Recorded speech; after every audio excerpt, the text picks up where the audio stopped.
Northrup. Welcome to the Money Love Story series. As part of the launch of this book, Money, a Love Story, that I just wrote, I have been interviewing some of my friends and colleagues and people I love and respect about their own money love stories because money is such a taboo topic. I think we should talk about it more. I think we should talk about it in a more conscious, loving way so that more people know that it's even possible to have a conscious, loving relationship with money.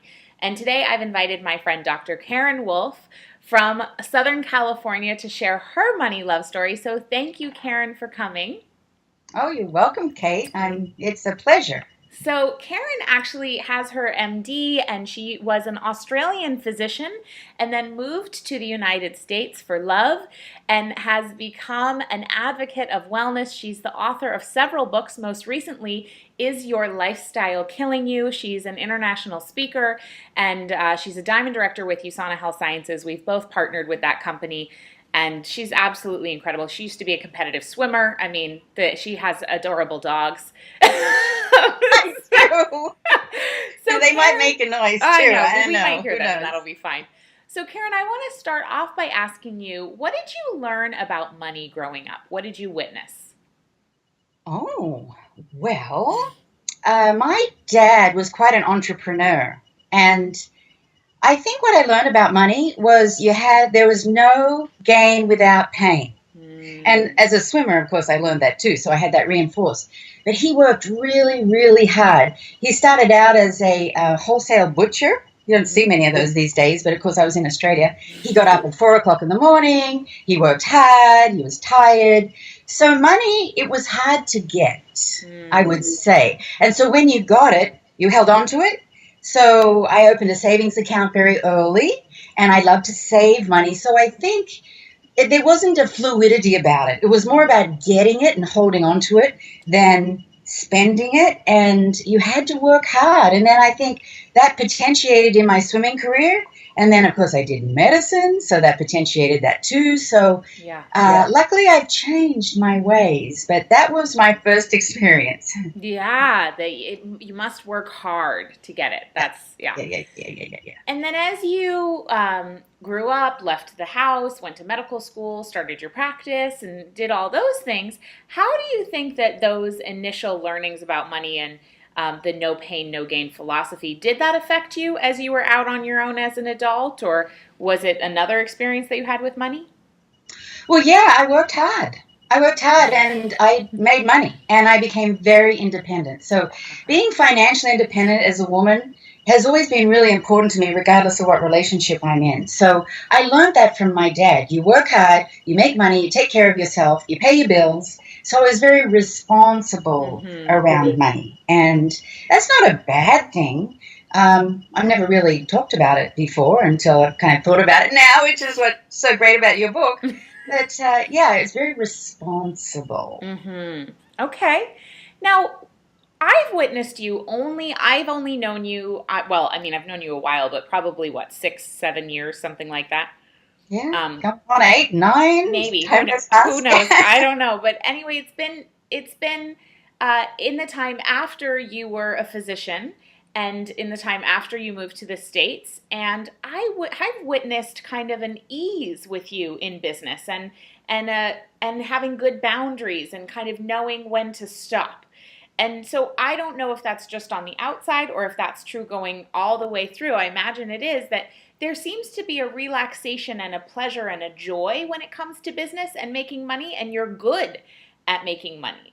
And so I wonder, is there a specific thing that shifted there from working really hard and that to now where you are? I'm not saying you don't work hard, you obviously work, but I don't notice the grimace. There's no you know what I mean? It's not like, oh, Karen works so hard. There's an ease and a joy about it. So I'm wondering where that comes from. Well, I do believe I know the answer to that. Right. And that is when I fell in love. Oh. When I left Australia, it's kind of symbolic. I left a mindset about money, a mindset about work, and I opened my heart to receive a love that I'd never felt before. And I know you and I have talked about that. And just learning to receive love was something I had to learn, and receive it with ease, that I didn't have to be anything different than I am to be loved. And so that opened up a whole part of my heart that then I said, well, maybe I don't want to do medicine. Because I came to the States and I had to figure out, do I do all that licensure again? Right. Maybe what I really want to do if I was to follow my heart is teach people to be well. So I didn't go back and do all my licensure again. I followed my heart. And I truly believe when you follow your heart and you do what you really want to do, there's this aura of love and passion and joy that I've been just so fortunate to keep exploring, because I keep doing what I want to do and I release what I don't. So you're right. Money flows very well for me. I have plenty of money. Yeah. And I do what I love. And I didn't do what I do for money, but it just happened that it all worked out together because my heart is really open. And I do have boundaries. That's really important because you can also overgive. Yes. And something, maybe I'm a third child, or I'm not sure how I learned to not overgive, to be able to set those boundaries, because that is really important. Yeah. Yeah, really. Yeah, to be able to be there for people, but then also know when it's time for them to be there for themselves. Right. It's kind of like parenting. Right. Over love, and it's not good for them. So to truly believe that every individual will have their own gifts and talents and their own ability to be successful, I'm just a coach to them along the way. I don't have to do it for them. In fact, that's not a good thing. Right. Absolutely. Absolutely. So it was the learning to receive love that maybe allowed you to open up into that flow and open your heart to be able to do the work that you love and then be handsomely rewarded for it. Right. Yeah. Yes. Beautiful. I love that. I love that. That's very cool. And I think there's another aspect, and you and I know in the kind of business we've chosen, Yep. I don't have to do it all myself. That's a big lesson. You look back at competitive swimming, medicine, I had to do it all. Well, I have released that. I do not want that. It seems so effortful. So now being part of a team and learning how to work as a team, recognize each person's individual strengths, we together are successful together, because in the kind of business we're in, we're not successful unless we help other people be successful. And I love that. It's like, whoa, this whole world has opened up. Yeah, that's very cool. That's very cool. And I think that that's still something I'm really learning. So I appreciate you bringing that to the chat today, because just as you said that, I was like, I needed to hear that today.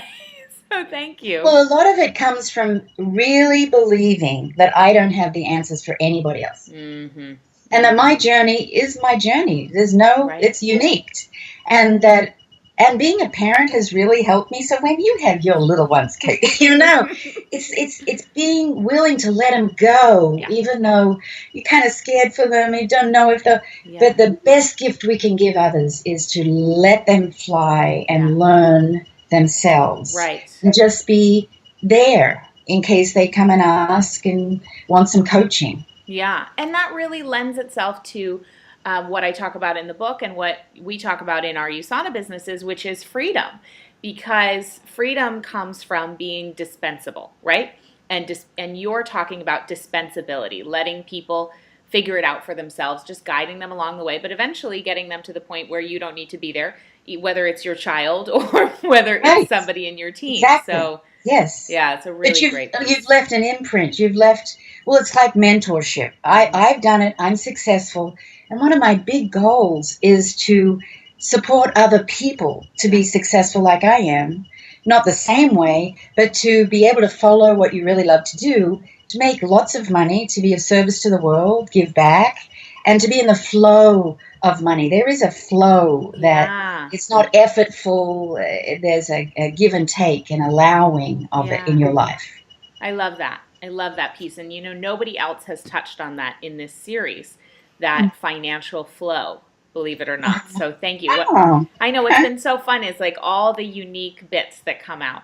Yes, now, my last question is, actually I have two more questions. One is, what's the best money advice that you ever have received or that you could give to somebody listening? Oh, the best money advice. I would say don't hold on too tight. Because when you hold on too tight, you block the flow. That same thing that we're talking about, that if you have a business, you invest in your business and it flows back. You allow the flow. And if you feel stuck with your money, it probably means you're stuck somewhere in your life. That's why I love the business we're in, because our life is a direct reflection of the money flowing out. So if my money kind of gets stuck in my business, I'm saying, well, what am I doing that's stagnant or blocked? What do Mm-hmm. I want to do that increases the flow? And as you know, Deb and I are always doing something new and Yeah. creative to open up the flow. So there's no excuses for people to not be richly abundant financially. Yeah. It's usually an inside job. There's something Yes. stuck. So Absolutely. I've learned that maybe through your mum's books at the beginning when I was a doctor and I started reading her work and thought, oh, there's another way to think here. Oh, yes. And then Nice. I started living and practicing that in my life and apply it in everything now. Yeah. Wonderful. Now, the Mm-hmm. last question is, what is your, assuming that nobody's ever perfect or ever sort of arrives at the destination, whatever that is, what's the next frontier for you or your next growth edge when it comes to business or money these days? Oh, well, I think just coming out of the closet, to be honest, Kate, about what I really do. Nice. I love to educate, obviously. I love, love, love. But I'm also in a business. I keep it kind of a secret that I have this business that's so financially abundant, and to help people realize you can be spiritual and you can be financially prosperous. Yes. And to be declare that in myself, because I've been keeping it kind of a secret. I still have issues around, well, maybe people think that I just want to make bunches of money. Well, I don't. I love money, love it, and it Yeah. flows to me. So I'd like to teach other people how they can do it too. Cool. I love that. That's beautiful. Well said, and so it shall be. So thank you so much for sharing your money love story, and I really got some good nuggets out of that. I really appreciate it. If you want to know more about Karen, please go visit her at drkarenwolfe.org, and that's Wolf with an E, and the link is below this video.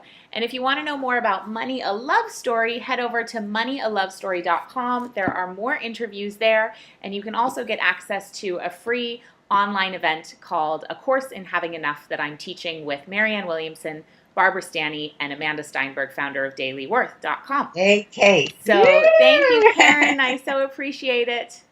Happy All day to right, you. Kate. Bye. Bye.